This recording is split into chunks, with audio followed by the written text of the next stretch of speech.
আহ হযরত মাওলানা হাবিবুল্লাহ মিসবাহ রাহমাহুল্লাহ লক্ষ্মীপুরে তাফসীর করতেন। আমরা ক্লাস 1-এ পড়ি, 2-তে পড়ি, আব্বা সাপ নিয়ে আসতো ওই মজলিসে, বসাতে দেব কি হয়। কোরআনে কারীম, এটা কোরআন, ইন্নাহু লাকুরআনুন কারীম, ইন্নাহু লাকুরআনুন কারীম ফি কিতাবিন মাকনুন লা ইয়ামাসসুহু ইল্লাল মুতাহহারুন তানযীলুম মির রাব্বিল আলামিন। কি বলে, কি বলে? نزل به الروح الأمين، نزل به الروح الأمين على قلبك। سبحان الله। বলেন এটা কোরআন, আবার বলেন এটা কোরআন। এবার যাত্রাবাড়ির শায়েখ বলেন যালিকাল কিতাব। রব্বুল আলামিন বলেন এই শুনো শুনো শুনো শুনো শুনো, যে কিতাব তোমাদেরকে দিব বলে ওয়াদা করেছিলাম জান্নাত থেকে আসার সময়, যখন আমি বলেছিলাম একটা কিছু তোমাদেরকে দিব, ওটা মতো যে চলবা সে আবার জান্নাতে আসতে কোনো অসুবিধা হবে না, এটা না ওই কোরআন। যালিকাল কিতাব, যালিকাল কিতাব। বলেন বলেন বলেন যালিকাল কিতাব, এটা না ওই কোরআন। এটা ধরবা, ইয়াহদি লিল্লাতি হিয়া আকওয়াম, এটা একটা টান দিয়ে তোমাকে সোজা জান্নাতে বুঝিয়ে দিবে। লাম ফিসাম লাহা, এটার মধ্যখান দিয়ে কোনো গ্যাপ নাই। সুবহানাল্লাহ বলেন। লাম ফিসাম লাহা, এটা কখনো ছিড়বে না। সুবহানাল্লাহ বলেন। এটা কখনো কি, এটা কখনো ছিড়বে না। হুজুর রব্বে করিম কোরআনে কারীম দিয়ে জীবনটাকে কারীম বানিয়ে দেন। বলেন আল্লাহ আমিন। বলেন আল্লাহ করিম, আবার বলেন আল্লাহ করিম। জিবরিল করিম, বলেন রাসূল করিম, এবার বলেন কোরআন করিম। এবার এই কোরআনে কারীম মতো যে চলবে তাকে দিবে মুদখালান কারীমা, তাকে দিবে আজরান কারীমা। হ্যাঁ কোরআন কারীম। বলেন কোরআন কি, আবার বলেন কোরআন কি। কোরআন দামি, কোরআন কি দামি, কোরআন কি দামি না বেদামি? এটার সাথে যেই লাগে সেই দামি, যেই লাগে সেই দামি, যেই লাগে সেই দামি। এটার সাথে যেই লাগে সেই দামি, যেই লাগে সেই দামি, যেই লাগে সেই দামি। যারা এই মুহূর্তে এই মসজিদে বসে আছেন, যারা এখানে নাই, তারা জীবনে কখনো এক নয়, তারা জীবনে কখনো কি নয়। যারা কোরআনে কারীম পড়তে পারে আর যারা কোরআন পড়তে পারে না, তারা জীবনে কখনো এক নয়। যারা কোরআন বুঝে আর যারা কোরআন বুঝে না, তারা জীবনে কখনো এক নয়। আল্লাহ। এবার কি করতাম, আমি তাফসীরের দিকে তো যেতে পারতেছি না, আমি তো আমার অল-ফজরের দিকে যেতে পারতেছি না, কি করব? যাবো ইচ্ছা। বলেন সারা পৃথিবীর সমস্ত ইবাদতকে যদি এক পাল্লা দেওয়া হয়, বলেন সারা দুনিয়ার 800 কোটি মানুষ যদি একসাথে বসে বসে জিকির করে, সারা পৃথিবীর 800 কোটি মানুষ যদি একসাথে বসে বসে জিকির করে, কত মানুষ?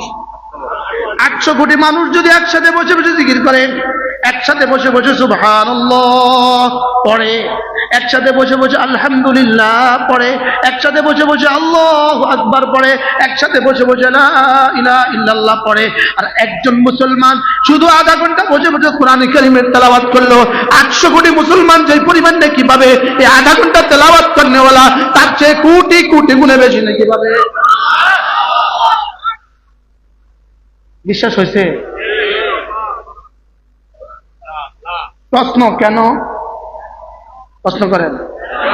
সমস্ত তাসবিহাত, সমস্ত আজকার গুলো যা যা আমি বললাম, যা যা আমি পড়লাম, এই সবগুলো মুহাম্মদুর রাসূলুল্লাহর জবান নিঃসৃত, আর কোরআনে কারীম রব্বে কারীমের জবান নিঃসৃত। কি শুনলাম?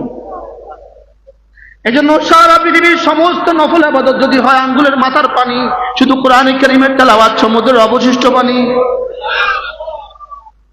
কি বলছি? হ্যাঁ, যদি এই কথাগুলো আমার বুঝে আসতো, যদি এই কথা আমার বুঝে আসতো, হ্যাঁ, এই কথা যদি আমার বুঝে আসতো, কেন মুহাম্মদুর রাসূলুল্লাহ সাল্লাল্লাহু তাআলা আলাইহি ওয়াসাল্লাম, কেন আল্লাহর নবী হযরত উবাদা ইবনে সামিত রাদিয়াল্লাহু তাআলা বলেন, আল্লাহর নবী নামাজে দাঁড়ালেন, রাসূল নামাজে দাঁড়ালেন, মুহাম্মদুর রাসূলুল্লাহ নামাজে দাঁড়ালেন, আল্লাহর নবী ফাফতাতা সূরাতুল বাকারা, সূরা বাকারা শুরু করে দিলেন, এক রাকাতে সূরা বাকারা শেষ করে ফেললেন। সুম্মা ফাতাহা সূরাত আলে ইমরান, এবার সূরা আলে ইমরান শুরু করলেন। ফান্তাহা, এটাও শেষ হয়ে গেল, এবার সূরা নিসা শুরু করে দিলেন। কয় রাকাতে? সুবহানাল্লাহ বলে না। তিনি কে? গুফরা লাহু মা তাকাদ্দামা মিন যামবিহি ওয়া মা তাআখার।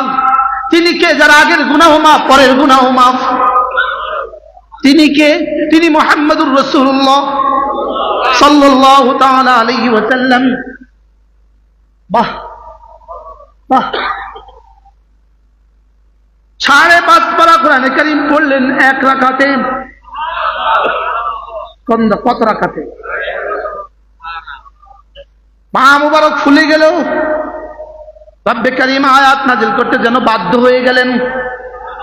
লাআল্লাকা বাকিউন নাফসাকা আলা আতারিহিম ইন লাম ইউমিনু বিহাযাল হাদীথ আসাফা। আপনি কি এভাবে পা ফুলিয়ে দিবেন? আপনি কি এভাবে নিজেকে শেষ করে দিবেন? রব যেন আয়াত নাযিল করে ফেললো, ইয়া আইয়ুহাল মুযাম্মিল কুমিল লাইলা ইল্লা কালিলা নিসফাহু আও ইনকুস মিনহু কালিলা আও জিদ আলাইহি ওয়া রাত্তিলিল কুরআনা তারতিলা আও জিদ আলাইহি ওয়া রাত্তিলিল কুরআনা তারতিলা। আমার বুঝে ধরে না, শুধু একটা শিখলাম কেন আর বাকিটা ছাড়লাম কেন? বুঝো নাই কথা কি? কিছু শিখলাম কেন, কিছু ছাড়লাম কেন? এমন কথা বলেন না কেন? মন আলফাফ কি? উদু ইলা সাবিল রাব্বিকা, এটা শিখলাম, শিখছি। বাল্লিগ মা উনজিলা ইলাইকা, এটাও শিখলাম। লেকিন ওয়ারাত্তিলিল কুরআনা তারতিলা কেন ভুলে গেলাম? না, বুঝতে পারতেছি না। হুজুর বলেন কি? أفتؤمنون ببعض الكتاب وتكفرون ببعض فما جزاء من يفعل ذلك منكم إلا خزي في الحياة الدنيا ويوم القيامة تردون إلى أشد العذاب। কিছু মানবা, কিছু ছেড়ে দিবা, না পুরাটা মানবো? আবার বলেন, তাহলে কোরআন কে কে পড়বে? হ্যাঁ, আমি তুমি, কে কে? এর মধ্যে কে কে আছে? কে কে আছে? কার কার জন্য কোরআন জরুরি না? হ্যাঁ, শুধু যারা মাদ্রাসা পড়ে তাদের জন্য জরুরি। যারা স্কুলে পড়ে, যারা কলেজে পড়ে, যারা ইউনিভার্সিটি পড়ে, যারা চাকরি করে, যারা ব্যবসা করে, যারা রাজনীতি করে, কার জন্য জরুরি? আল্লাহ আমাকে আপনাকে সবাইকে বুঝ দান করেন।